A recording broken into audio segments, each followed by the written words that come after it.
अली साहब, अली नवाज आवान साहब आज पीटीआई का साथ छोड़ गए हैं सर। ऑब्वियसली आप यही कहेंगे कि उन्हें मजबूर किया गया, तो सर अगर उन्हें मजबूर किया गया तो फिर ये बता दीजिए कि आप समेत शाह महमूद कुरैशी साहब, परवेज खटक साहब, इन्हें क्यों किसी ने मजबूर नहीं किया? मेरा भाई है, मेरा हमनाम भी है और मैं उसको उस टाइम से जानता हूं जब वो एमएनए नहीं थे और यहाँ काउंसलर थे। वर्कर आदमी है, नीचे से ऊपर आया है, मेहनती आदमी है और कुछ दिन कबल तक हमारे साथ हमारी मीटिंग्स में शरीक होते थे, फिर अचानक वो गायब हो गए और अब नमूदार हुए हैं ये आईपीपी में। तो अब कितना ये आजादी से उनका फैसला है ये तो सबके सामने आया है, क्योंकि उनका वीडियो पैगाम भी नशर हो रहा है।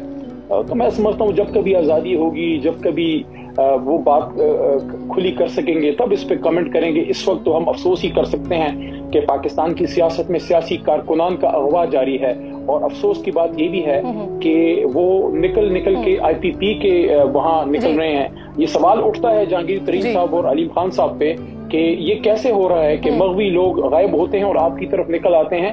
ये तो सियासत से ज्यादा अब एक कानूनी। लेकिन सर सवाल मेरा मैंने यही पूछा था ना कि वो आपके साथ क्यों नहीं हुआ, या शाह महमूद कुरैशी साहब के साथ क्यों नहीं हुआ, या परवेज इलाही साहब के साथ क्यों नहीं हुआ? गिरफ्तार तो आप भी हुए थे सर। देखिए मेरे ख्याल में शायद हमारी बचत इसमें हो गई थी कि हम एक लीगल प्रोसेस के अंदर एंटर हो गए अल्लाह के करम से। आप जेल में चले जाते हैं, पॉलिटिकल प्रिजनर बन जाते हैं, फिर जाहिर है वो तकलीफ और सोबत से तो गुजरे। शाह जी की तो अभी तक तकलीफ गुजर रही है, वो तो अभी तक जेल में है।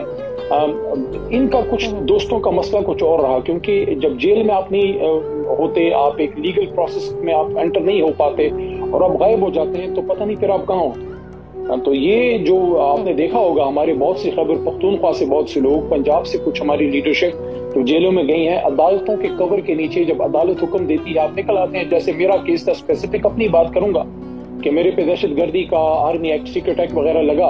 दहशतगर्दी की अदालत में अदम सबूत की बुनियाद पे 9 मई का मेरा केस खत्म हो गया। उसके बाद जब और कुछ नहीं मिला तो करप्शन केसेस में 50-60 दिन अंदर किया। बड़ी ईद भी उधर गुजर गई। बहरहाल हाई कोर्ट पेशावर के हुक्म से निकल आया। इन लोगों को बेचारों को ये कवर हासिल नहीं हो सका और इसी वजह से पीटीआई के साथ थे, कुछ दिनों पहले उन्होंने ओहदा छोड़ा। इसी वजह से जो है, और किरण साहबा, इसी वजह से हमारे मेंबर्स इंक्लूडिंग अली नवाज आवान साहब की भी कोशिश ये थी कि वो अपने आप को अदालत के सुपुर्द करें और अपना एक लीगल बैटल करें, लेकिन बदकिस्मती से वो मौका उनको नहीं मिल सका। सर